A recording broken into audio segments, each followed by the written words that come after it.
0 days off. If the day ends in DAY, you do them. The goal here is to create a rhythm of success, to build this unstoppable momentum where your positive actions become automatic, kind of like putting on your clothes in the morning. And what I love about this is just how simple it is. It's a 3-part framework for your whole life, really. So 1 or 2 habits for your body. Think movement or nutrition. 1 or 2 for your mind, like reading 10 pages or meditating. And then 1 or 2 for your business or your career. Could be sales calls, coding, whatever moves the needle. It's a simple, powerful framework that literally anyone can use. So, with your habits locked in, it's time to confront the single biggest obstacle that will definitely get in your way. Those comfortable lies we tell ourselves to avoid taking action. In other words, it is time to stop making excuses. Just let that definition sink in. An excuse isn't a reason, it's a lie. It's the story you invent to justify not doing the very thing you know you should be doing. You know the ones, I don't have the money, or I'll start on Monday. They're just well-disguised ways to stay exactly where you are, in your comfort zone. So here's the playbook to dismantle them. First, you name it. Literally say it out loud or write it down. Once you name something, you have power over it. Second, you challenge it. Ask yourself, does this story actually serve me? Putting a spotlight on it usually helps it just dissolve. And finally, if you can't dissolve it, just ignore it. Feel the fear and fly the plane anyway. That's what courage is. This next idea is a really crucial shift in perspective. You see, success is often less about what you do and way more about what you stop doing. It's time to identify and eliminate the time assassins that are secretly stealing your most valuable resource. And this chart lays out the main culprits. Number 1, notifications. Just turn them off. Your focus is worth way more than their interruption. 2, vices. Anything that makes you feel guilty the next day.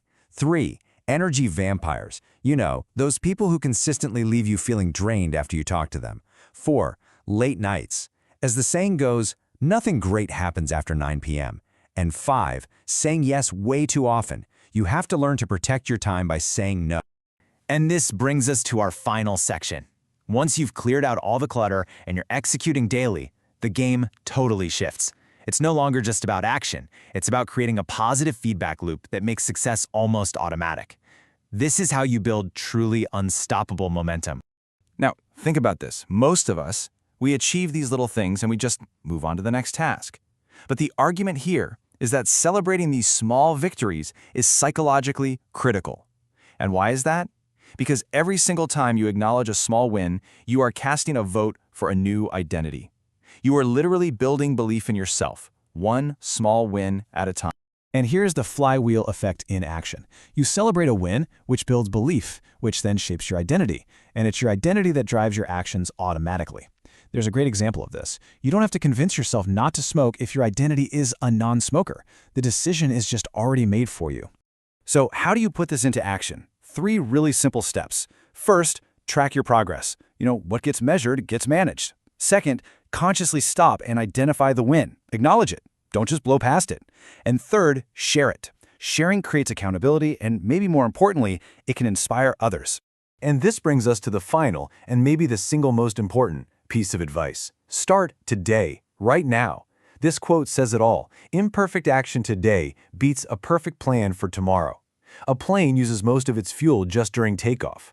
The hardest part is just getting yourself moving. Once you're in the air, it's so much easier to maintain that momentum. So what is all of this for? I mean, this isn't just about being more productive. It's about feeling truly fulfilled. And according to this whole philosophy, fulfillment really boils down to 2 key actions. And here they are. First, you wake up every single day and you strive to become the best version of yourself, what he calls your 10.0 self. But that's only half of the equation. The second part is that you have to share yourself with the world, your progress, your story, your wins. It's about using your own example to help others. You strive, and then you share. And that brings us to the end of this breakdown. But really, it's just the beginning for you. The entire plan is laid out, but it means absolutely nothing without your action. So the final question is really simple. What is the one primary outcome you will commit to for the next 30 days? Define it, write it down, and most importantly,